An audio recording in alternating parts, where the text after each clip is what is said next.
Pendant votre sieste d'une heure ou une heure et demie. Donc j'espère que je ne vais pas tous vous réveiller. Et je vais respecter ça. Le sujet duquel je vais parler, c'est loi civile, loi morale. Quel rapport y a-t-il entre Dieu, la moralité et nos lois ? Alors avant d'aller plus loin, je voudrais quand même adresser le problème et la question que probablement vous vous posez tous en remarquant ça. Et c'est que je vais vous parler de la moralité. Et donc pour vous parler de la moralité, ils ont fait venir un Français. C'est une blague. C'est pas pire que s'ils avaient fait venir un Anglais pour vous parler de la haute cuisine ou un Américain pour vous parler du hockey sur glace, mais il y a certains doutes quand même. Et je vais vous parler de la moralité et de l'immoralité. Alors dans une certaine mesure, j'ai l'expertise qui ira bien. C'est rassurant. Mais sur ces paroles légères, je voudrais qu'on se tourne sur le sujet. Je l'ai formé sous la forme d'une question. Quel rapport y a-t-il entre Dieu, la moralité et nos lois ? Et le rapport n'est pas forcément évident pour tous. Il y a une bande dessinée d'Astérix qui s'appelle La Grande Traversée, dans laquelle l'histoire commence par une pénurie de poissons. Et le poissonnier du village, ordre alphabétique, n'a plus de poissons. Et il y a Astérix qui lui demande... Pourquoi n'as-tu pas de poisson frais ? Il y a la mer à 2 pas du village. Et ordre alphabétique se répond, la mer ? Quel rapport entre la mer et mes poissons ? Et des fois, le rapport entre la loi morale et l'existence de Dieu n'est pas toujours net pour tout le monde. En tout cas, la loi civile, qui est la loi qui est faite par le gouvernement, il y a un rapport plus ou moins nuageux et pas clair pour tous. Donc c'est ce rapport sur lequel je voudrais qu'on se focalise, essayer de voir comment est-ce que ça interagit, est-ce qu'il y a un rapport ou pas du tout, et quel genre de rapport il y a. Et pour rentrer dans le sujet, et surtout parce que j'aime bien me prendre pour un pasteur, on va commencer par lire un petit texte qui va être le contexte pour notre réflexion sur la moralité. Je suis philosophe, mais je me prends pour un pasteur. Alors, si vous voulez tourner avec moi votre Bible, Romains chapitre 13, je voudrais juste lire ce petit commentaire sur la nature de la loi civile telle qu'elle est présentée dans Romains chapitre 13. Paul dit que tout homme se soumette aux autorités supérieures, car il n'y a... Donc là, les autorités supérieures, il parle des autorités gouvernementales, car il n'y a pas d'autorité qui ne vienne de Dieu, et celles qui existent ont été mises en place par Dieu. C'est pourquoi celui qui s'oppose à l'autorité lutte contre une disposition établie par Dieu, et ceux qui sont engagés dans une telle lutte recevront le châtiment qu'ils se seront attirés, car ce sont les malfaiteurs et non ceux qui pratiquent le bien qui ont à redouter les magistrats. Veux-tu ne pas avoir peur de l'autorité ? Fais le bien et l'autorité t'approuvera. Car l'autorité est au service de Dieu pour ton bien, mais si tu fais le mal, redoute-la. Car ce n'est pas pour rien qu'elle peut punir de mort, elle est en effet au service de Dieu pour manifester sa colère et punir celui qui fait le mal. C'est pourquoi il est nécessaire de se soumettre à l'autorité, non seulement par peur de la punition, mais surtout par motif de conscience. Donc là, il y a le début d'une image un peu généraliste peinte par Paul, où il explique que la fonction principale du gouvernement par les lois civiles qui sont mises en place, c'est de préserver la droiture. Il y a cet accent sur le bien et le mal, et il se dit simplement, il y a certaines lois qui sont nécessaires dans un gouvernement pour pouvoir préserver le bien et décourager le mal.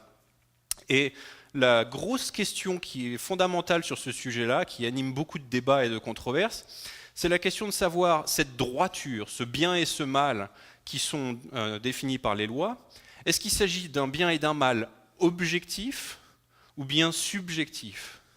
Alors je vais expliquer la différence. Ce n'est pas un concept spécifiquement théologique ou philosophique, c'est un concept qu'on utilise tous les jours. La différence entre ce qui est objectif et ce qui est subjectif, c'est simplement une phrase qu'on va dire qui va exprimer une vérité qui est indépendante d'une opinion humaine.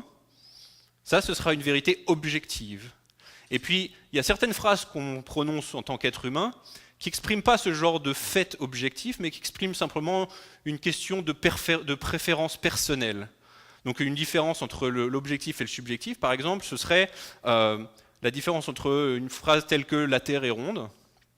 Alors évidemment, on peut discuter. J'étais dans une session encore tout à l'heure où il disait que c'est pas réellement une sphère, c'est une paraboloïde de révolution ou une hyperboloïde. Bref, en gros, la Terre est ronde, elle n'est pas plate. Bon, cette phrase, elle est vraie indépendamment de mon opinion. C'est pas quelque chose qui me concerne quand je dis que la Terre n'est pas plate. Et c'est indépendamment de l'opinion de qui que ce soit, donc c'est une vérité qui est objective. Une phrase qui serait plus subjective, ce serait quelque chose du type la glace à la vanille est meilleure que la glace au chocolat. Et c'est quelque chose qu'on utilise tous les jours. La structure d'un argument déductif ne devrait pas vous faire peur. Je vais vous donner un exemple. Il y a un des comiques français qui d'ailleurs a passé beaucoup de temps au Québec, qui s'appelle Gad Elmaleh, qui dans un de ses sketchs, il explique quelles sont les choses qu'il voudrait accomplir avant de pouvoir proclamer qu'il a du succès. Et il dit, il y a une des choses dans la vie, j'aurai du succès dans la vie quand j'arrêterai d'aller à la bibliothèque le mardi, jour de fermeture de la bibliothèque, et de me dire à chaque fois « Ah oui, c'est vrai, c'est mardi, c'est fermé la bibliothèque ». Sa blague, parce qu'il y a l'échec qui est répété toutes les semaines, sa blague, elle explique exactement ce que c'est qu'un argument déductif. Un argument déductif, c'est juste d'avoir une série de propositions, une série de phrases qui sont affirmées comme étant vraies, et on déduit une conclusion qui s'ensuit logiquement de ce qu'on a affirmé avant. Alors, dans le cas de Gad Elmaleh, je vais l'analyser de manière logique juste pour... Alors c'est évidemment, on n'a pas besoin de faire ça dans la vie de tous les jours, vous avez bien compris ce qu'il voulait dire, mais je vais juste l'analyser pour que vous voyez qu'il y a un argument déductif et que vous ne soyez pas effrayés de ce que je vais mettre là sur le diapositive, c'est exactement la même chose. Donc là, lui, son argument, c'était quoi? C'est le mardi, la bibliothèque est fermée, aujourd'hui, c'est mardi. Quelle est la conclusion qui s'ensuit de ces deux choses-là? La bibliothèque est fermée aujourd'hui. Donc c'est simplement un argument déductif où il y a deux prémisses. Le mardi, la bibliothèque est fermée, et aujourd'hui, c'est mardi. Et si ces deux prémisses sont vraies, alors il s'ensuit logiquement qu'il y a une conclusion qui est inévitable, qui est vraie, qui s'ensuit logiquement, c'est aujourd'hui, la bibliothèque est fermée. C'est tout simple, c'est donc ça qu'on fait tous les jours, on raisonne de ce style-là, et on a des conclusions de ce qu'on observe. Alors, avec ces prémices en place, je voudrais vous présenter cet argument moral. C'est un argument qui a deux prémices, encore une fois, et il y a une conclusion qui s'ensuit, alors on va juste le lire ensemble. La prémisse 1, c'est « Si Dieu n'existe pas, il n'existe pas de valeur morale objective ». Alors j'ai expliqué ce que c'était que des valeurs morales objectives. Donc les valeurs morales, on a vu ensemble, c'est un ensemble de recommandations sur ce qu'il faut ou ne faut pas faire. Objectif, c'est la question de savoir si c'est réellement un fait ou bien si c'est juste une question de préférence personnelle. Et donc cette prémisse, elle dit, si Dieu n'existe pas, alors les valeurs morales, elles ne sont pas objectives, elles sont nécessairement subjectives. Et la deuxième prémisse dit, mais en fait, il existe des valeurs morales objectives, et donc conclusion, vous voyez qu'il s'ensuit logiquement, si les deux prémisses sont vraies, la conclusion s'ensuit inévitablement, Dieu existe. Alors un argument déductif, il est uniquement convaincant si vous avez de bonnes raisons de penser que les prémisses sont vraies. C'est-à-dire que si quelqu'un peut dire bah non, prémisse 1 est faute, moi je ne l'accepte pas, il n'y aura aucun moyen de le forcer à accepter la conclusion Dieu existe. Donc en gros, la grosse question quand on présente un argument comme ça, qui est mis sous une position où la conclusion s'ensuit des prémices, la grosse question c'est est-ce que les deux prémices sont vraies? Alors, vous avez peut-être une opinion sur la question, vous avez déjà réfléchi, oui, j'affirme ces deux choses-là, mais vous vous dites, peut-être que la personne avec qui je discute, qui est un athée, peut-être que lui, il n'est pas prêt à accepter ces deux prémices-là pour ensuite être forcé à accepter que Dieu existe. Alors, on va juste voir un petit peu quelles sont les bonnes raisons de penser que les deux prémices-là sont vraies, et voir si l'athée a une porte de sortie pour pour s'échapper de la conclusion. La série de prémices. Alors la première prémisse, on va commencer, c'est donc la prétention que si Dieu n'existe pas, il n'existe pas de valeur morale objective. C'est une prémisse qui est pas tellement controversée finalement, puisqu'il y a beaucoup d'athées qui sont d'accord. C'est simplement la réalisation que les valeurs morales, comme on l'a vu, et d'ailleurs ça a été discuté déjà un bon nombre de fois avant, donc c'est bien, je ne suis pas en train de vous introduire un concept complètement nouveau, ça a été discuté dans dans la présentation hier soir, et puis aujourd'hui même dans certaines présentations. Si Dieu n'existe pas, les valeurs morales qu'on ressent et dont on a une expérience tous les jours, c'est uniquement nos sentiments vis-à-vis de la bonté ou des avantages, des inconvénients d'une action qu'on va faire. Donc si je vous dis, moi je pense que c'est mal de mentir, si Dieu n'existe pas, La seule chose que je suis en train de vous dire, c'est que je vois que mentir, ça me plaît pas. C'est pas une bonne chose selon moi. Et puis ma société en plus, mes amis, ma famille me découragent de mentir parce qu'ils n'aiment pas ça non plus. Mais en fin de compte, il n'y a pas de point objectif pour ancrer la vérité de ce fait, c'est mal de mentir. Pourquoi ? Parce que finalement, quand je dis c'est mal de mentir, je peux tout à fait trouver quelqu'un qui ne va pas être d'accord. Donc exactement comme le même cas de la glace à la vanille et la glace au chocolat, ou New York et Paris, je vais trouver quelqu'un qui a des sentiments différents de moi-même. Bon, et lui, il va me dire, non, c'est pas mal de mentir. Moi, je trouve que c'est même plutôt bien, c'est admirable quand quelqu'un est capable de mentir et de s'échapper. Et à ce moment-là, la question est posée, est-ce qu'il y a un de nous deux qui a raison ? Est-ce qu'il y a une vérité sur la question, ou bien est-ce que c'est juste une question de préférence personnelle ? Alors, si Dieu existe, en revanche, si Dieu existe, c'est lui qui a créé l'univers, c'est lui qui a eu un dessein, un plan divin pour créer l'univers, pour créer les hommes, et c'est lui qui nous a donné, d'ailleurs on voit dans la vision chrétienne, dans la Bible, Dieu, dès qu'il a créé, ensuite il commence à donner des commandements aux humains. Et il dit, voilà, c'est la façon dont je vous ai créé dans le but que vous accomplissiez ceci ou cela. Et il leur donne des règles qui dit, pour que mon but, mes fins dans la création s'accomplissent, il faut que vous agissiez de telle manière ou de telle manière.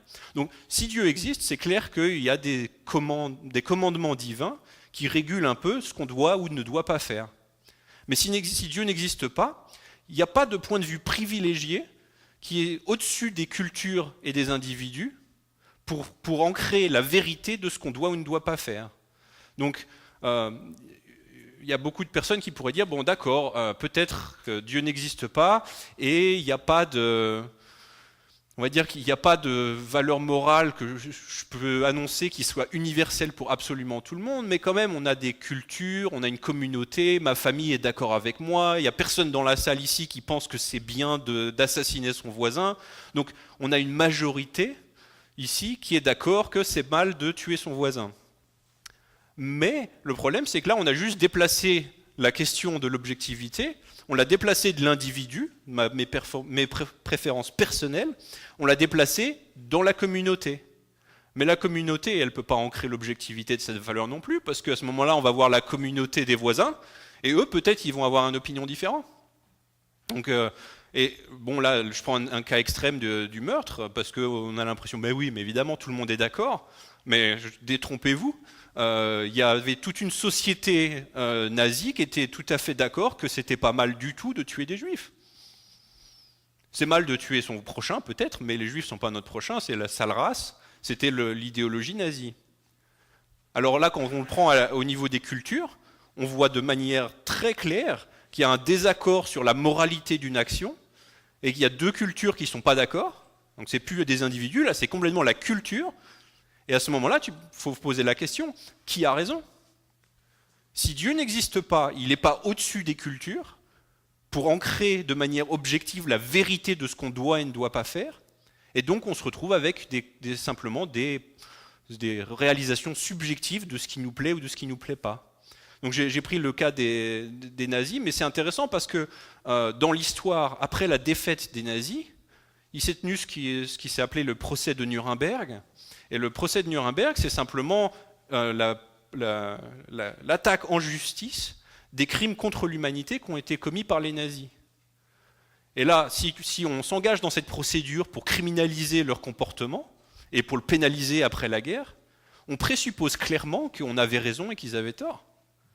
Parce que eux, sinon, leur défense, c'est de dire j'ai commis aucun crime. La loi de mon pays pendant la guerre n'interdisait pas de tuer les juifs. Donc, pour les criminaliser et les pénaliser d'avoir enfreint la loi, c'est pas la loi de leur pays qu'ils ont enfreint.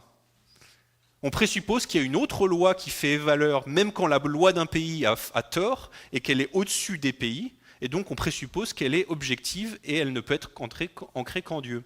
La même question s'est posée lorsque les Britanniques sont arrivés en Inde et qu'ils ont vu une culture différente et ils ont découvert la pratique qui s'appelle sati. En Inde, c'est une pratique qui consiste à sacrifier la veuve lorsque son mari décède. Donc quand le mari est mort, on brûle la veuve parce qu'elle doit mourir en même temps que son mari. C'est une pratique complètement barbare, et les Britanniques sont arrivés, ils ont dit mais c'est horrible, il faut arrêter ça, et ils ont arrêté le sati. Mais là, encore une fois, pour un subjectiviste, c'est-à-dire quelqu'un qui dirait que les valeurs morales ne sont pas objectives, il faut se poser la question, mais pourquoi vous avez fait ça? Parce que vous n'aimez pas la pratique? Ok, eux ils aiment bien. Et vous ne le faites pas chez vous? Ok, c'est votre liberté, mais eux ils le font chez eux, c'est pas illégal, c'est bien. Quelle est la raison pour laquelle vous forcez ces gens-là à arrêter cette pratique? Parce que vous présupposez qu'il y a une valeur objective. Ce n'est pas la culture qui détermine ça, il y a réellement un point objectif sur la moralité ou l'immoralité de l'action. Donc ce genre de situation lève bien la question, si Dieu n'existe pas, il n'y a pas de valeur morale objective. Alors, ce qui est intéressant, il y a une citation très classique de Dostoïevski dans son livre Les Frères Karamazov, où il dit « Si Dieu n'existe pas, tout est permis ». C'est le slogan qui souvent est remis sur la table pour discuter de ce concept-là. Et effectivement, ça capture bien le fait que si Dieu n'existe pas, il n'existe pas de valeur morale objective. Alors, pour vous montrer que ce n'est pas juste de la prêche du chrétien au chrétien et qu'on est d'accord mais que ça impressionne personne, je vais vous montrer qu'en fin de compte, il y a beaucoup d'athées qui non seulement sont d'accord, mais l'écrivent, le publient, le prêchent assez régulièrement que si Dieu n'existe pas, il n'existe pas de valeur morale objective. Peut-être l'athée le plus connu au monde en ce moment, Richard Dawkins, écrivait « L'univers que nous observons a très exactement les caractéristiques attendues dans l'hypothèse où aucune idée n'aurait présidé à sa conception. Aucun objectif, aucun mal et aucun bien, rien d'autre qu'une indifférence excluant toute compassion. L'ADN n'a ni compassion ni connaissance, l'ADN ne fait qu'exister et nous dansons sur sa musique. » Donc il dit très, très explicitement, aucun bien, aucun mal. C'est uniquement de la matière en mouvement et de l'ADN qui se reproduit, mais il n'y a pas de standard objectif, puisque évidemment Richard Dawkins présuppose que Dieu n'existe pas. Donc Richard Dawkins affirme la prémisse 1, et donc on pourrait penser, puisqu'il rejette la conclusion, pour l'argument logique, il est obligé de renier la prémisse 2. C'est-à-dire que quand on a un argument logique comme ça, vous avez une conclusion, si vous rejetez la conclusion, tout ce qu'il vous reste à faire, c'est choisir laquelle des deux prémisses il va falloir rejeter. Donc là, Richard Dawkins affirme prémisse 1, donc on pourrait supposer qu'il rejette la prémisse 2, sauf que ce n'est pas le cas, je vais y venir, et donc il rejette la conclusion « Dieu existe ». Alors ça c'est Richard Dawkins. Hier soir on a parlé du philosophe allemand Friedrich Nietzsche, et Nietzsche, lui, sa philosophie est tellement explicite sur cette question-là qu'elle a été nommée le nihilisme. Nihil, ça veut dire rien, c'est-à-dire qu'il est un nihiliste moral. Il affirmait qu'il n'y avait pas de valeur morale objective, puisqu'il était athée, Dieu n'existe pas, on a tué Dieu, c'est son slogan, et donc il n'y a pas de valeur morale objective. Et il a écrit un livre qui s'appelle Par-delà bien et mal, où justement il nous encourage à aller au-delà de ces concepts archaïques du bien et du mal, et de dire, la moralité, c'est pas du tout objectif, et il dit, les morales ne sont pas autre chose que le langage symbolique des passions. Donc en gros, il dit, c'est pas une vérité dans le monde qu'il y a des valeurs morales objectives, c'est juste une façon de parler de mes passions. J'ai des sentiments. Quand je vois quelqu'un qui viole un bébé, j'ai des sentiments négatifs à son égard. Mais c'est pas vraiment mal, c'est juste mes sentiments. Ça vous fait rire parce qu'effectivement, je le prononce d'une manière assez absurde qui accentue l'absurdité de la question, mais ça n'empêche que c'est une position philosophique défendue explicitement par Nietzsche. Alors cet aspect que les valeurs morales deviennent purement des sentiments, elle est expliquée fantastiquement par David Hume. David Hume, c'est aussi un athée du siècle des Lumières, et il écrit la chose suivante. Prenez une action reconnue comme vicieuse, un meurtre prémédité par exemple, examinez-le de tous les points de vue et voyez si vous pouvez trouver cette chose de fait, cette existence réelle que vous appelez vice. Quelle que soit la façon dont vous le considérez, vous trouverez seulement certaines passions, certains motifs, certaines volitions et certaines pensées. Il n'y a aucune autre chose de fait dans ce cas. Le vice vous échappe entièrement aussi longtemps que vous considérez l'objet. Vous ne pourrez jamais le trouver tant que vous ne vous tournerez pas vers votre réflexion, vers l'intérieur de votre cœur, où vous trouverez un sentiment de désapprobation qui naît en vous envers cette action. Là, il y a une chose de faite, mais c'est un objet du sentiment, non de la raison. Il se trouve en vous-même et non dans l'objet, de sorte que quand vous déclarez qu'une action ou un caractère est vicieux, vous ne voulez pas dire qu'une chose, que par la constitution de votre vous ne voulez dire qu'une chose, c'est que par la constitution de votre nature, vous éprouvez quelque chose, vous avez un sentiment de blâme en considérant cette action. On ne pourrait pas être plus explicite. Il dit clairement, il n'y a rien de mal en soi dans l'action, c'est juste mes sentiments qui me disent que c'est pas super, j'aime pas beaucoup ça. Mais évidemment, si une autre personne avait des sentiments différents, mes sentiments ne sont pas plus valables que ses sentiments. Donc là, on a une collection d'athées qui sont vraiment tous d'accord et qui affirment la prémisse 1 de notre argument pour l'existence de Dieu. Je vais terminer avec un autre athée, un Français, Jean-Paul Sartre, un autre athée qui est parfaitement d'accord avec la prémisse 1. Alors lui, ce qui est génial, c'est qu'il est d'accord et ça le chagrine. C'est-à-dire qu'il dit « oui, c'est vrai » et ça m'embête. Alors j'ai une citation un petit peu plus longue, ayez patience, mais il est tellement explicite et honnête que c'est très touchant, je voulais le lire dans la totalité.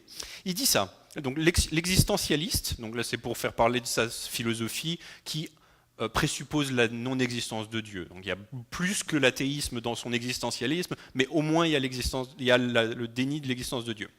Et il dit, l'existentialiste est très opposé à un certain type de morale laïque qui voudrait supprimer Dieu avec le moins de frais possible. Lorsque vers 1880, des professeurs français essayèrent de constituer une morale laïque, ils dirent à peu près ceci. Dieu est une hypothèse inutile et coûteuse, nous la supprimons, mais il est nécessaire cependant pour qu'il y ait une morale, une société, un monde policé, que certaines valeurs soient prises au sérieux et considérées comme existant a priori.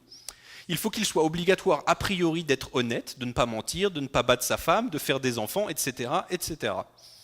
Nous allons donc faire un petit travail qui permettra de montrer que ces valeurs existent tout de même, inscrites dans un ciel intelligible, bien que par ailleurs Dieu n'existe pas. Autrement dit, et c'est je crois la tendance de tout ce qu'on appelle en France le radicalisme, rien ne sera changé si Dieu n'existe pas, nous retrouverons les mêmes normes d'honnêteté, de progrès, d'humanisme, et nous aurons fait de Dieu une hypothèse périmée qui mourra tranquillement et d'elle-même. L'existentialiste, au contraire, donc là Sartre il disait ça c'est ce qu'il faisait avant, mais l'existentialiste au contraire pense qu'il est très gênant que Dieu n'existe pas, car avec lui disparaît toute possibilité de trouver des valeurs dans un ciel intelligible. Il ne peut plus y avoir de bien a priori, puisqu'il n'y a pas de conscience infinie et parfaite pour le penser. Il n'est écrit nulle part que le bien existe, qu'il faut être honnête, qu'il ne faut pas mentir, puisque précisément nous sommes sur un plan où il y a seulement des hommes. Et là il cite Dostoïevski encore une fois. Dostoïevski avait écrit « Si Dieu n'existait pas, tout serait permis ». C'est là le point de départ de l'existentialisme. En effet, tout est permis si Dieu n'existe pas, et par conséquent, l'homme est délaissé parce qu'il ne trouve ni en lui ni hors de lui une possibilité de s'accrocher. Elle est géniale cette citation. Clairement, il dit haut et fort, la première prémisse est vraie, et il faut vraiment qu'on se débarrasse de cette notion de moralité objective. Et après, dans un autre extrait que j'ai trouvé, il affirme ce truc-là et il se plaint du fait que c'est vrai. Il dit, il anticipe certaines objections à sa philosophie de l'existentialisme et il dit, la troisième objection est la suivante. Vous recevez d'une main ce que vous donnez de l'autre. C'est-à-dire qu'au fond, les valeurs que vous affirmez ne sont pas sérieuses puisque vous les choisissez. Parce qu'en fait, dans son existentialisme, il renie pas juste les valeurs, il dit, il faut juste qu'on choisisse des nouvelles valeurs. Alors en tant qu'objection, il anticipe, quelqu'un va dire, ouais d'accord, vous choisissez vos valeurs, mais elles ne sont pas vraies. Alors il dit, l'objection, je réponds, à cela je réponds, je suis bien fâché qu'il en soit ainsi, mais si j'ai supprimé Dieu le Père, il faut bien quelqu'un pour inventer les valeurs. Il faut prendre les choses comme elles sont. Donc là, il est très honnête, il dit, bah oui, les valeurs, elles ne sont pas objectives, c'est moi qui les invente, vous pouvez les inventer aussi, mais il n'y a pas de valeur objective. Exceptionnel. Donc là, on a tous ces athées qui sont explicites et qui vous donnent cette prémisse 1. Okay, bon, on va voir s'ils nous donnent la prémisse 2 et donc ils nous donnent la conclusion que Dieu existe. La prémisse 2, c'est il existe des valeurs morales objectives. C'est-à-dire que la moralité, alors là j'ai senti dans certains de vos fous rires que vous étiez tous d'accord qu'il existe et que c'est évident qu'il y a certaines choses qui sont objectivement moralement mal ou moralement bon, mais à la limite, vous pouvez simplement donner l'argument à un athée et lui dire « mais vous pensez pas que c'est vrai ?» et voir ce qu'ils pensent. Mais on va essayer de discuter un petit peu. Est-ce que c'est raisonnable de nier prémisse 2 ? En fin de compte, la façon dont on sait que prémisse 2 est vraie, la seule façon dont on le sait réellement, c'est dans notre expérience morale. C'est-à-dire qu'on se lève tous les jours, et tous les jours on fait des décisions qui sont de nature morale. Qu'est-ce qu'il faut que je fasse ? Qu'est-ce qu'il est bon que je fasse ? Est-ce qu'il est bon que je dise la vérité ? Est-ce qu'il est bon que j'aille travailler ? Est-ce qu'il est bon que je ne triche pas sur mes impôts ? Est-ce qu'il est bon que... Toutes nos décisions, presque toutes nos décisions, ont une nature fondamentalement morale. Et dans cette expérience humaine de tous les jours, on appréhende un monde de valeurs morales qui nous semble en tout cas objectives. Quand je vous parle de l'action de violer un enfant, vous êtes tous choqués, pas parce que vous pensez « Ah bah tiens, c'est marrant, la façon dont mes parents m'ont éduqué, que mes sentiments soient relevés comme ça ». Non, vous interprétez votre expérience morale dans le fait qu'il y a quelque chose de vraiment mal dans cette action. Donc c'est votre expérience qui vous fait réaliser le fait que ce soit moral ou immoral. Alors, il y a une objection, j'anticiperai cette objection plus tard. Je voudrais juste vous montrer que les athées eux-mêmes sont d'accord avec cette prémisse aussi. C'est ça qui est génial avec cet argument, c'est que les deux prémisses sont affirmées par la plupart des athées. Donc vous n'avez aucun travail à faire, il s'agit juste de mettre les deux prémisses ensemble, leur montrer, si vous affirmez ces deux choses-là, il s'ensuit logiquement que Dieu existe. Merci. D'accord ? Donc, cet argument est tellement chouette que je voulais vous le mettre comme ça sur le diapo pour que vous puissiez réellement noter ces deux prémisses. C'est très court à mémoriser et c'est vraiment quelque chose que vous pouvez prendre avec vous dans une conversation avec un athée et le mettre sur la table rapidement et lui dire ok, quelle prémisse est-ce que tu es prêt à rejeter ? Parce qu'elles sont très difficiles à rejeter, l'une comme l'autre.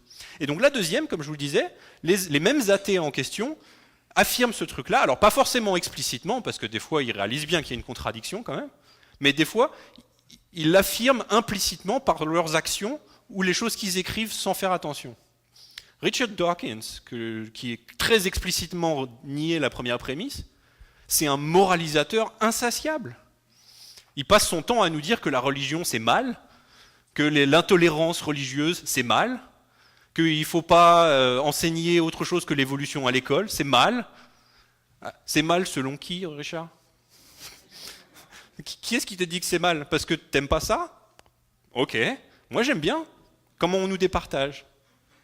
Donc clairement, il affirme qu'il y a un ensemble de valeurs morales. Dans son livre The God Delusion, pour en finir avec Dieu, je crois que ça a été traduit, il va jusqu'à établir une loi des 10 commandements révisés pour les athées, où il affirme la valeur de la tolérance, la curiosité intellectuelle, scientifique, etc.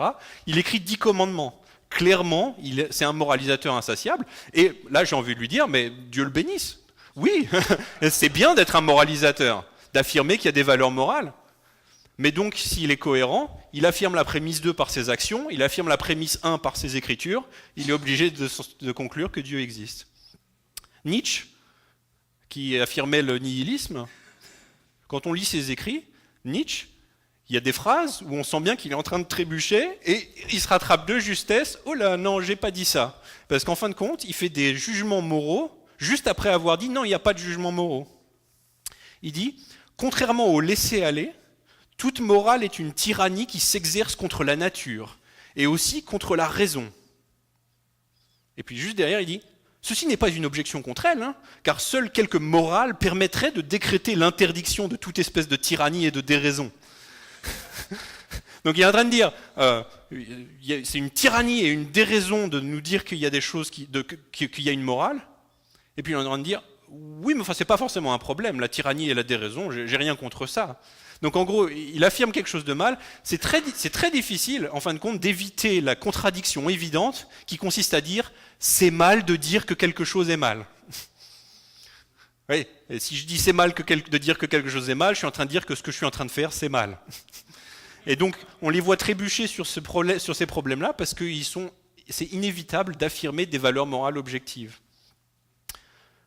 Sartre et Camus, c'est pareil. Sartre, qui très explicitement disait il n'y a pas de valeur morale objective et il faut absolument qu'on s'en affranchisse.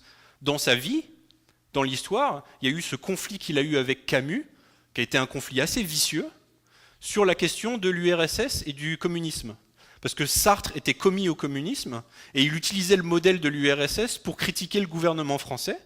Et Camus, au contraire, il savait ce qui se passait en URSS, les goulags, et il disait non, c'est mal, on ne peut pas utiliser ces choses-là, la déportation russe, c'est mal. Et ils sont entrés en conflit plutôt vicieux sur cette question-là. Qu'est-ce que ça nous dit ? Ça nous dit qu'il y a clairement, ils sentaient qu'il y avait une question morale réelle sur la question, et ils sont donc commis, en tout cas si on commence à faire de l'activisme politique, par définition, on est en train de dire qu'il y a une façon de faire qui est mieux qu'une autre. Donc par leurs actions, ils ont trahi une affirmation de la prémisse 2, qu'il existe réellement des valeurs morales objectives. Alors, le syllogisme a été affirmé, on a les deux prémisses qui nous sont données gratuitement par l'athée, la conclusion s'ensuit, Dieu existe. Donc n'hésitez pas, je voudrais juste anticiper un certain nombre d'objections ou de commentaires. Le premier commentaire que je voudrais mettre, c'est un commentaire très important quand les chrétiens commencent à utiliser cet argument. C'est absolument nécessaire de préciser qu'il n'est pas nécessaire de croire en Dieu pour agir de manière morale. C'est-à-dire qu'on n'est pas en train de dire qu'un athée va être nécessairement immoral et horrible. L'argument ne dit rien du tout sur la nécessité de croire en Dieu. L'argument dit simplement, il y a des choses qui s'ensuivent si Dieu existe, que vous y croyez ou pas. Parce que ce genre de discussion a très vite fait de dégénérer avec l'athée qui dit « Ah oui, moi je ne crois pas en Dieu, alors tu penses que je vis ma vie comme un assassin ?» Non, ce n'est pas du tout l'argument qu'on est en train d'offrir. Ce qu'on est en train de dire, c'est que si Dieu n'existe pas, alors assassiner son voisin n'est pas objectivement mal. Mais ça ne veut pas dire que toi, tu as une nature qui va faire que tu vas être un assassin. D'accord ? Donc c'est important de préciser la différence ici. D'ailleurs, l'athée français Michel Onfray se plaint de la connexion et il dit qu'on cesse donc d'associer le mal sur la planète et l'athéisme. L'existence de Dieu, me semble-t-il, a bien plus généré de conflits et de guerres dans l'histoire que de paix, de sérénité, d'amour du prochain, de pardon des péchés ou de tolérance. Il n'a pas compris l'argument. Non seulement il n'a pas compris l'argument, mais il nous donne des munitions. Parce qu'il est en train de dire, oui, les guerres de religion, c'est pas bien, les conflits, c'est pas bien, c'est mal, c'est objectivement mal. Merci. D'accord ? Donc, dans votre utilisation de l'argument, n'hésitez pas. Allez, mettez sur la table les choses qui ont tendance à vraiment énerver les athées en termes d'actions que font les gens religieux. Dites-lui, mais l'Inquisition, c'était bien ? Ça vous plaît quand il y a eu l'Inquisition ? Les persécutions, l'abus sexuel par les prêtres des enfants, ça vous plaît ? Et là, l'athée, forcément, il a une certaine tendance à dire « Non, c'est horrible, il faut que ça s'arrête ». Merci, il est en train d'affirmer la prémisse 2 de notre argument. Donc c'est important de ne pas les traiter de personnes immorales sous prétexte qu'ils n'ont pas Dieu, puisqu'en plus, en tant que chrétien, on sait très bien, la Bible affirme que Dieu a mis sa loi morale dans notre conscience. Donc c'est dans le chapitre 2 de la lettre aux Romains, il dit même les païens qui n'ont pas les Écritures, ils font ce qui est juste par nature parce que Dieu a mis dans leur cœur la loi, et donc sous prétexte qu'ils ne l'ont pas de manière écrite, ça ne veut pas dire qu'ils ne savent pas qu'est-ce qui est mal. Et donc on a cette reconnaissance immédiate du fait qu'on est créé à l'image de notre Créateur, et donc on a un accès pour savoir quelles sont ses valeurs morales. Je le répète, ce n'est pas un problème de savoir ce qui est bien et mal, c'est le problème de savoir si le bien et le mal existent vraiment. Alors il y a une autre objection sur la prémisse 2 qui dit que notre expérience n'est pas vraiment démontrable. Comme je disais, la prémisse 2, c'est on affirme qu'il y a réellement des valeurs morales objectives. Quelqu'un pourrait dire, comment tu le sais ça ? Tu vois qu'il y a quelque chose qui te semble mal, tu as des sentiments, mais comment est-ce que tu pourrais réellement départager entre les deux hypothèses qui sont celles de Hume qu'on a vu tout à l'heure, qui dit c'est purement tes sentiments, et puis l'hypothèse du chrétien qui dit non, c'est plus que mes sentiments, ça me met en connexion avec une réalité objective en dehors de mes sentiments. Et l'objection, elle dirait, comment est-ce que vous faites la différence ? Alors, la réponse à cette objection-là, il y en a deux possibles. La première, c'est de dire que la façon dont on détecte que c'est réellement mal est similaire à la façon dont on détecte qu'il existe un monde extérieur. C'est-à-dire, comment est-ce qu'on sait que le monde autour de nous existe ? Comment est-ce qu'on sait que vous êtes dans une pièce et que je suis là ? Et qu'on n'est pas, par exemple, un cerveau dans un tube à essai en train d'être manipulé par des électrodes pour nous faire penser et sentir exactement comme si on était là. Un exemple un peu plus mondain, c'est le film La Matrice. Comment est-ce qu'on sait qu'on n'est pas un corps dans la matrice, stimulé par un programme informatique pour nous faire penser qu'on est dans un monde virtuel ? vous n'avez théoriquement aucune évidence, aucune preuve scientifique que ce n'est pas le cas. Puisque vous pouvez me dire, bah oui, mais je vois bien, je vois qu'il y a des gens ici, d'accord, mais vous auriez le sentiment de voir la même chose si vous étiez stimulé par un ordinateur. Donc vous n'avez pas de façon de faire la différence entre l'idée que vous êtes dans la matrice ou l'idée que vous êtes réellement là en train d'interagir avec des gens. Et donc c'est exactement la même objection, sauf que personne ne doute du fait qu'il y a un monde extérieur. On est tous rationnels d'accepter le fait qu'il y a un monde extérieur. Et donc, en répondant à ces choses-là, on est en train de voir que notre détection du fait qu'il y a des valeurs morales objectives, elle est similaire à notre détection du fait qu'il y a un monde extérieur. C'est juste que c'est évident pour nous. Notre expérience nous présente avec ce fait.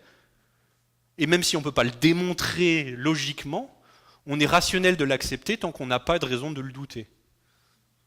Et donc, si on n'a pas de raison de douter notre expérience sensorielle qui nous dit qu'on est réellement ici dans cette salle en train de parler entre nous, il n'y a aucune raison de le douter, on est rationnel de le croire. Et bien de la même manière, quand on voit un meurtre et qu'on a ces sentiments, on perçoit qu'il y a quelque chose de vraiment mal, ça nous semble objectif, on est rationnel de croire que c'est objectif tant qu'on n'a pas une raison de le douter. Et ce qui est intéressant, c'est qu'une raison de le douter, les athées nous disent, c'est que Dieu n'existe pas. C'est-à-dire que si Dieu n'existe pas, on a une raison de penser que ce n'est pas objectif, et donc j'ai une raison de le rejeter. Mais donc il présuppose que Dieu n'existe pas pour ne pas être d'accord avec nous que Dieu n'existe pas. C'est pas exactement convaincant, c'est circulaire comme raisonnement. Donc en fin de compte, on n'a aucune raison de douter notre expérience morale.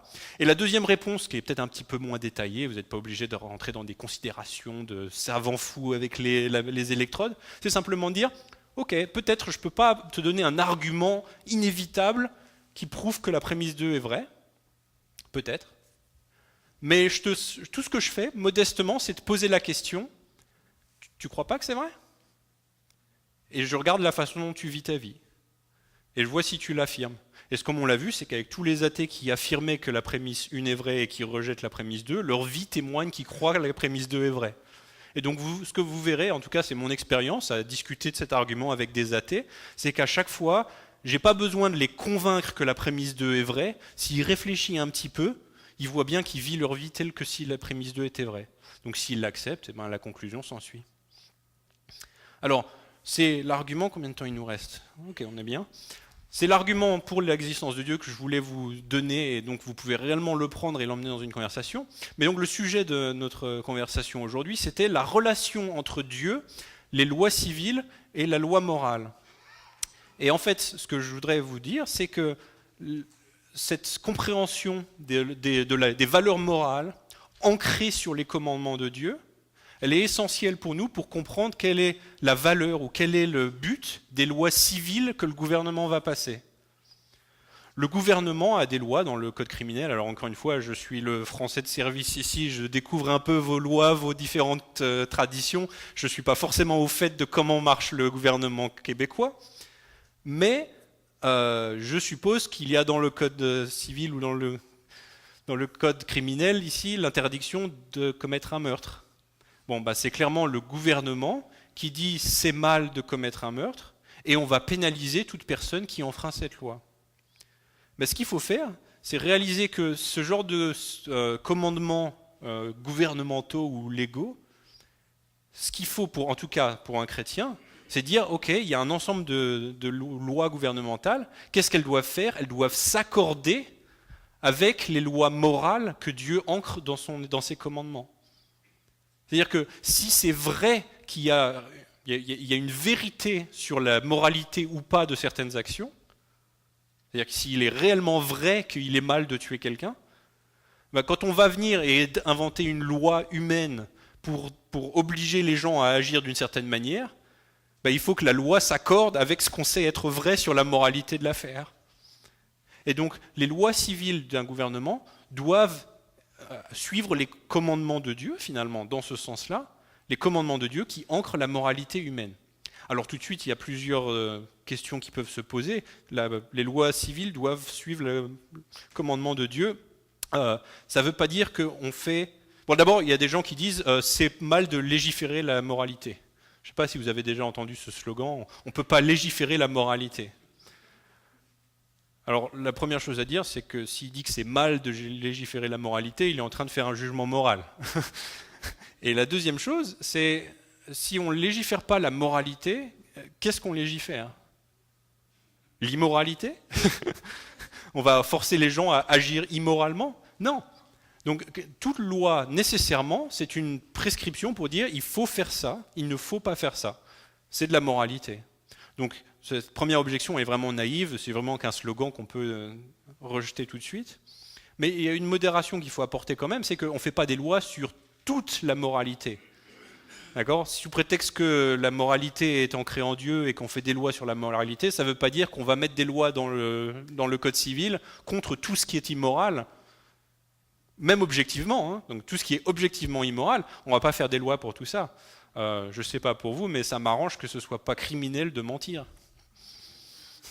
À la grâce de Dieu, je mens de moins en moins, et j'espère que je ne mens plus du tout, bientôt, hier, demain, je ne sais pas.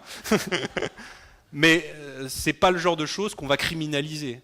Donc il n'y a pas de loi civile qui s'accorde avec toutes les lois morales.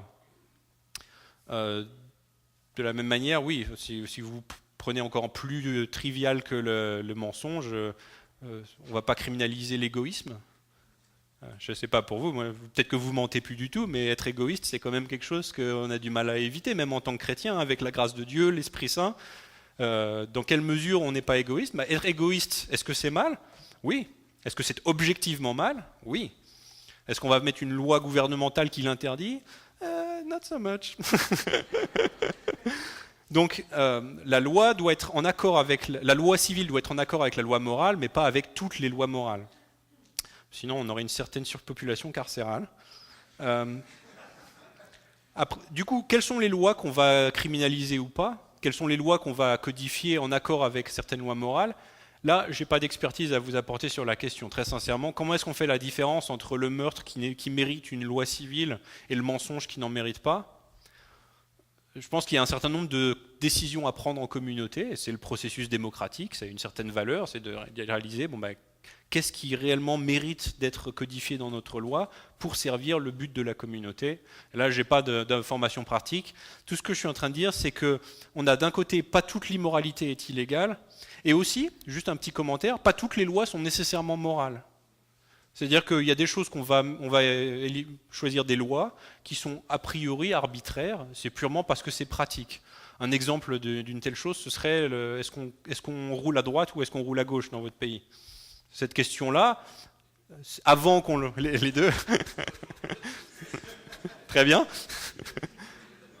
pour un endroit donné, pour une même route donnée, a priori il n'y en a qu'une, on va espérer, sinon ce n'est pas la population carcérale qui va s'augmenter, mais celle des hôpitaux. Pour une route donnée, il n'y a qu'une direction dans laquelle on conduit, et c'est la loi qui le détermine. On dit c'est interdit de rouler à gauche ou de rouler à droite selon l'endroit. Et cette loi-là, elle est arbitraire, elle n'est pas morale, il n'y a pas quelque chose dans la nature de Dieu ou dans les commandements de Dieu qui dit « vous conduirez à droite », écrit Moïse. Non. D'accord ? Il n'y a pas de commandement divin objectif sur la direction dans laquelle on conduit. Donc, cette relation entre les lois civiles et les lois morales, elle est un peu subtile, c'est-à-dire qu'il y a certaines valeurs morales qui ne sont pas codifiées dans une loi civile, et puis il y a certaines lois civiles qui ne sont pas du tout morales. Par contre, là où il y a une intersection entre les deux, là où on codifie quelque chose qui est fondamentalement moral, ce qui est essentiel, c'est que la loi civile s'accorde avec la vérité de la loi morale.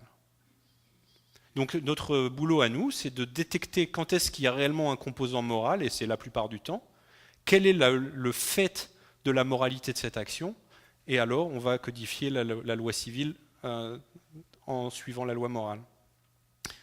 Il y a une autre modération, je ne sais pas si ça vaut la peine de l'ajouter là. Oui, il y a une autre modération qui est appelée, c'est que certains des commandements de Dieu sont aussi pas génériques. C'est-à-dire que vous ne tuerez pas, vous ne mentirez pas, sont des choses qui sont complètement génériques. C'est quelque chose qui est vrai pour tout le monde, dans une certaine mesure. Mais bibliquement parlant, certainement, il y a des moments où Dieu profère des commandements qui sont ponctuels et qui ne traduisent pas du tout cette nature de la moralité. Donc quand Dieu va dire Quand Dieu va dire à Jonas, va prêcher à Ninive, c'est un commandement divin. Du fait qu'il y a un commandement divin, ça devient son obligation morale à Jonas. D'ailleurs, il désobéit et donc il est puni moralement, c'est réellement son obligation. Mais ça ne veut pas dire que vous et moi devons trouver où est Ninive et aller leur dire qu'ils vont avoir une punition divine. Donc, il y a un certain nombre de commandements de Dieu qui ne sont pas forcément codifiables en termes de loi civile parce qu'ils ne sont pas universels, ils ne sont pas comme ça. C'est même pire que ça, juste pour vous rendre un peu moins confortable et pour lancer des idées un peu difficiles à réaliser. Il y a même des commandements ponctuels de Dieu qui vont à l'encontre des commandements généraux pour tout le monde, de telle sorte que pour une personne, ça devient nécessaire d'obéir à une certaine action qui, en l'absence d'un commandement particulier, aurait été mal. Par exemple, Abraham et son fils, lorsque Dieu lui dit « sacrifie ton fils pour me montrer à quel point tu as la foi en moi », il lui demande de faire une action, il le commande, ça veut dire que maintenant c'est son obligation morale d'obéir, mais c'est une action qui, si il n'y avait pas eu un commandement spécifique de Dieu, aurait été purement immorale, parce que c'est immoral de tuer son fils. Donc il y a ces petites modifications de la théorie qu'il faut ajouter, il faut que votre théorie morale fasse la place pour ces choses-là, mais ça change en rien le fait que la moralité qu'on codifie dans la loi civile, elle n'est pas spécifique, elle est générique, et donc ça passe tout seul, c'est pas une objection. Mais c'est juste qu'il faut faire attention à ce genre de choses, parce que sinon, vous prenez votre Bible, vous regardez tous les commandements divins, et vous allez vous dire, oh, j'aimerais bien qu'on fasse pas des lois civiles sur toutes ces choses-là. Vous n'avez pas à le faire ça. Si vous défendez mon argument, tout ce que vous êtes en train de dire, c'est qu'il y a une vérité objective sur ce qu'on doit faire, et que sur certaines valeurs objectives génériques pour tout le monde, il y a des lois civiles qui doivent le codifier. Je vais juste vous mettre un mot sur la liberté d'expression. La liberté d'expression, c'est un concept qui est pratique parce que ça montre un rapport entre une loi civile et la moralité de ce qu'on peut faire avec. Et la liberté d'expression, ça a été au centre de beaucoup de controverses, en tout cas en France, puisqu'il y a eu les attaques sur Charlie Hebdo, donc avec la nature vraiment moche de leurs dessins, des fois c'est vraiment crado, c'est vraiment... Ils font dans le crado pour choquer, pour provoquer, et en même temps, on affirme haut et fort qu'ils ont la liberté d'expression de faire ces choses-là. Et du coup, en tant que chrétien, on analyse la situation, on est en train de dire une chose, c'est que c'est légal pour eux de le faire. C'est une loi qui, en plus, nous semble être bonne, c'est-à-dire qu'il est bon de permettre aux gens de s'exprimer et de dire ce qu'ils veulent. Mais ce que les gens en font avec cette loi, on maintient que c'est immoral. Quand ils font un dessin caricatural de Jésus sexuel et offensif, on maintient que c'est moralement mal. Mais on n'est pas du tout à dire que ça devrait être interdit par la loi. Donc c'est cette position vraiment équilibrée du chrétien qui consiste à dire non, je pense que ce que tu fais c'est mal, mais je pense que ça mérite d'être défendu pour être légal. Juste après la fusillade à Charlie Hebdo, le pape a dit il y a des limites à la liberté d'expression. Non, il n'y a pas de limite à la liberté d'expression. Il y a des limites à la moralité de ce qu'on fait avec la liberté d'expression. Et donc là, oui, clairement, il faut affirmer que ce qu'ils faisaient, c'était immoral, mais ça ne veut pas dire qu'ils n'avaient pas le droit de le faire ou qu'on devrait mettre dans les lois civiles que c'est interdit de le faire. C'est juste une petite parenthèse pour expliquer la moralité de la liberté d'expression. Alors, on ne peut pas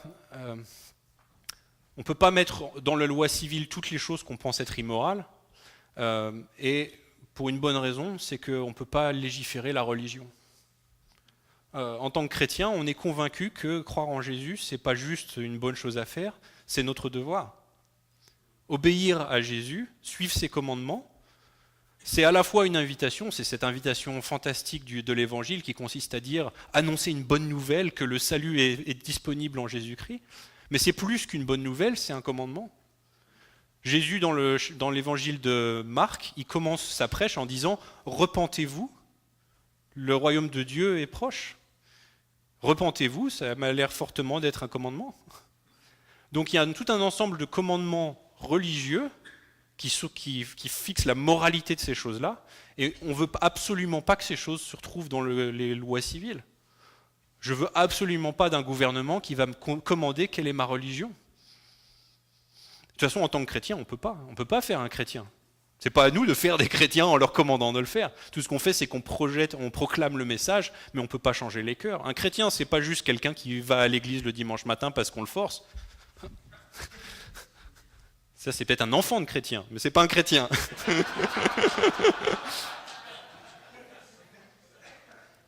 Ultimement, la décision de suivre Jésus, elle doit être libre. Et je ne veux pas d'un gouvernement qui me dit ça. Alors oui, quand on donne la liberté d'expression, ça veut dire qu'on a la liberté de blasphémer Jésus, on a la liberté de dire du bien de Mohammed et de ses actions dans le Coran et les hadiths que j'abhorre. On a le droit. Mais c'est la même liberté d'expression qui permet de dire ça, qui va me défendre moi quand je suis sur un pupitre et que je dis non, Mohammed n'est pas un prophète. Et donc je tiens fortement à cette liberté d'expression et je ne veux pas de loi qui codifie ça. Et donc le fait qu'on ne puisse pas imposer la religion, même si on le voulait, on ne puisse pas imposer aux gens de devenir chrétiens, c'est évident, ce n'est pas le but de la loi. Le but de la loi, ce n'est pas de changer les cœurs. Et il y a une citation de Martin Luther King qui est exceptionnelle, qui accentue le but réel de cette loi. Le but de la loi, ce n'est pas de changer les cœurs. Il disait, d'ailleurs c'est même une objection qu'on lui donnait, puisqu'il disait il faut que la loi permette, la loi doit garantir qu'il n'y a plus de discrimination contre les Noirs. Et on lui disait, mais oui, mais non, la loi, son but, ça ne va pas changer les cœurs. Ça ne va pas changer les cœurs des gens qui vont discriminer contre les Noirs. Et alors il répond ceci.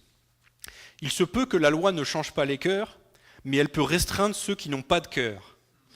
Il se peut que la loi ne puisse pas pousser un homme à m'aimer, mais elle peut l'empêcher de me pendre, et je pense que c'est aussi plutôt important. Alors on a besoin d'ordre exécutif, on a besoin de décrets judiciaires, on a besoin de législation des droits civils à l'échelle locale au sein des États et à l'échelle nationale du gouvernement fédéral. Donc il a raison, le but de la loi, c'est effectivement d'empêcher ces comportements criminels, mais ça ne changera pas les cœurs. Alors, c'est ça qui est exceptionnel, c'est qu'en tant que chrétien, et c'est la conclusion sur laquelle je voudrais vous laisser, la loi ne change pas les cœurs, mais elle a un autre but très glorieux qui consiste à nous montrer, à nous pointer la direction vers le pouvoir de changer les cœurs, pas la loi, mais l'évangile. Et c'est un des buts de la loi, c'est un des buts glorieux, qui est de pointer vers le Christ. Et ça, c'est un autre Luther, le Martin Luther, qui n'est pas le Luther King, mais Martin Luther l'Allemand, qui disait sur son commentaire sur Romains 3, il disait, par la loi, donc là il cite Paul en Romains 3, verset 20, il dit, par la loi vient la connaissance du péché, dit Paul. Il ne dit pas abolition ou esquive du péché.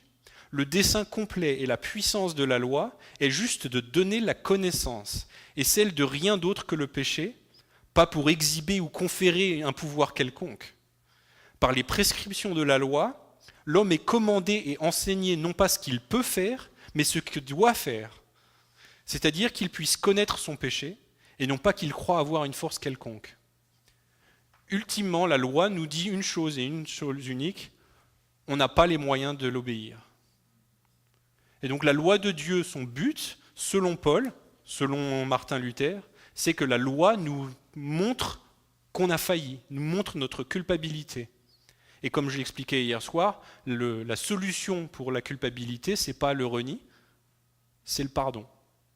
Et c'est précisément ce qu'apporte Jésus sur la croix. Jésus meurt sur la croix, payant le prix pour mon péché, de telle sorte que quand j'ai raté de tenir la loi, quand je suis déclaré coupable parce que j'ai enfreint la loi, et puis c'est pas juste j'ai essayé très dur et puis j'ai raté. Non, j'ai de manière très immorale enfreint volontairement la loi, je suis coupable. Et quand ça se produit, ce qui se produit dans toute notre vie, Jésus dit, repens-toi de ce péché, donne-le-moi, place ta foi en moi et je te pardonne. C'est exceptionnel. C'est l'évangile et c'est la meilleure nouvelle qui soit. Alors, la façon dont on le présente, ça doit être exceptionnel. Souvent, quand je parle dans des conférences ou dans des différents meetings de chrétiens et qu'on me demande raconte un peu l'histoire de ta conversion, c'est intéressant, c'est encourageant, je donne mon histoire, elle est un petit peu rare, on va dire, c'est-à-dire que c'est pas vraiment la façon usuelle, et alors ils sont contents, et j'ai des gens qui viennent me dire, moi, tu sais, mon histoire de quand je suis devenu chrétien, elle n'est pas vraiment passionnante, j'ai grandi dans l'église, j'étais pas vraiment un gros pécheur, et puis j'ai pas grand-chose d'excitant à raconter aux gens. Je leur dis, mais t'as rien compris. Ce qui est excitant, c'est pas ce qui m'est arrivé à moi, ce qui est excitant, c'est ce qu'a fait Jésus. À aucun moment, aucun chrétien n'a un témoignage ennuyeux à raconter. C'est juste que peut-être il y a moins de choses à raconter sur le changement de votre cœur initial, mais vous placez la focalisation sur Jésus et son œuvre sur la croix, et c'est une nouvelle extraordinaire. Moi, je sais que j'ai jamais entendu l'évangile, j'ai jamais entendu quoi que ce soit qui se rapproche du message que Dieu nous pardonne par la foi seule et non pas par les œuvres, jusqu'à ce que j'ai 25 ans. J'avais jamais entendu ce truc-là, et j'ai grandi dans l'église catholique en France, et j'ai fait tous les rituels, etc. Mais le message de l'évangile, que Dieu nous sauve par la foi et non pas par les œuvres, je ne l'avais jamais entendu. Quand par mes recherches, j'ai enfin compris que c'était le cœur du christianisme, ça m'a tapé comme une tonne de briques. Qu'est-ce que c'est que ce message ? L'évangile nous dit que le paradis est gratuit. C'est une puissance extraordinaire, et je vous soumets que cette puissance-là, elle change les cœurs. La loi ne change pas les cœurs, mais l'évangile, c'est imparable. Et en dernière conclusion, je vais vous laisser une petite image, tirée, évidemment, je suis français, alors je vais aller tirer dans ma culture française. Dans Les Misérables, il y a une image de pardon gratuit offert, aussi choquant que l'évangile, qui se produit 2 fois, au début et à la fin. Au début, le tout début de l'œuvre, on a Jean Valjean qui sort du bagne, qui a le besoin de survivre et qui va retomber dans le vol en volant de l'argenterie de ce curé. Et lorsqu'il se fait rattraper, clairement il a volé l'argenterie, il se fait attraper par la police qui le ramène au prêtre et il lui demande, et alors, il a bien volé vos affaires, on va le remettre au bagne, sa vie est terminée. Et le prêtre lui dit, ah, je suis content que vous soyez revenu, vous êtes parti tellement tôt, vous avez oublié de prendre les chandeliers. Et alors, qu'est-ce que ça a comme effet, ce pardon gratuit ? Il est coupable, il sait qu'il est coupable. Il se sent coupable, il est coupable, il le sait. Quel effet ça a, ce pardon gratuit ? Ça le bouleverse et ça le lance dans une vie complètement repentie, où il va faire le bien et partager ce message de grâce, et sa vie est complètement rachetée. C'est l'histoire du chrétien, qui sait qu'il est coupable, qu'il est pardonné gratuitement, qu'il ne mérite pas, et son cœur est changé par la bonne nouvelle de savoir qu'il est pardonné. Et alors ce qui est exceptionnel, c'est qu'à la fin de l'œuvre, on voit Javert. Et Javert, c'est le policier complètement légaliste qui a poursuivi Jean Valjean pendant toute l'œuvre et qui finalement a cherché à renforcer la justice. Au final, la situation se retourne, il y a cette barricade, cette révolte militaire, et Jean Valjean se retrouve dans la barricade, et il y a Javert qui se fait arrêter par les révolutionnaires, et il se fait accuser de trahir la cause des révolutionnaires, et son sort est mis dans les mains de Jean Valjean. Alors que Jean Valjean, qui a été persécuté pendant toute cette œuvre, se retrouve maintenant à avoir dans ses mains la vie de Javert, et il dit à ses amis révolutionnaires, non, laissez-moi, c'est moi qui vais le tuer, il m'appartient. Et quand tout le monde est parti, Jean Valjean lui dit, va-t'en. Il le libère et il le laisse partir gratuitement. Le même pardon gratuit, quel est le résultat ? Son cœur est endurci, il ne comprend pas ce qui s'est passé, Javert, et il est tellement légaliste qu'il n'accepte pas du tout ce pardon et il se suicide. Alors évidemment, ce n'est pas l'issue avec laquelle on espère que l'évangile va laisser quelqu'un, mais c'est pour vous donner le contraste, et au final, c'est les seules deux réactions possibles à la proclamation de l'évangile. L'évangile, c'est la proclamation du fait que Dieu nous pardonne gratuitement, dès lors qu'on place notre foi en Jésus pour le pardon des péchés, et on va le proclamer aux gens.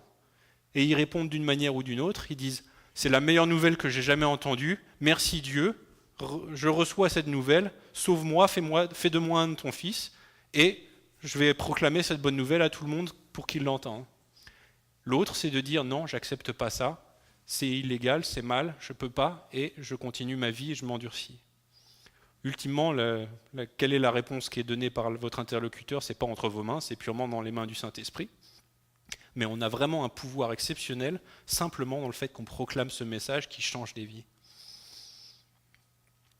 J'espère que cet argument vous a aussi encouragé à aller partager cette nouvelle, parce que franchement, quand on a un argument aussi solide que ça, c'est encourageant de rentrer dans la conversation et de voir où est-ce que ça nous mène.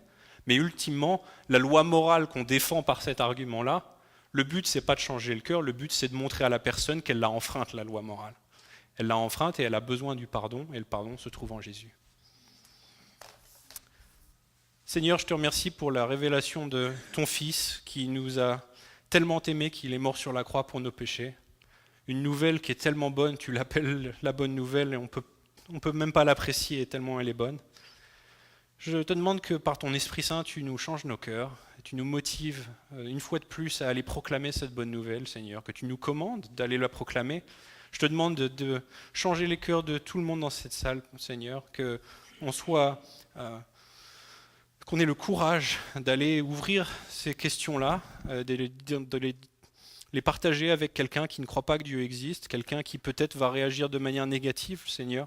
Mais je demande que tu nous donnes la grâce de parler avec une certaine douceur, une délicatesse, de telle sorte qu'on puisse approcher la vérité, convaincre avec cet argument, leur montrer que ces personnes sont déjà commises à l'existence du bien et du mal, de laquelle il s'ensuit que tu existes, et que ça nous permette de partager la bonne nouvelle de ton pardon en Jésus-Christ. Amen.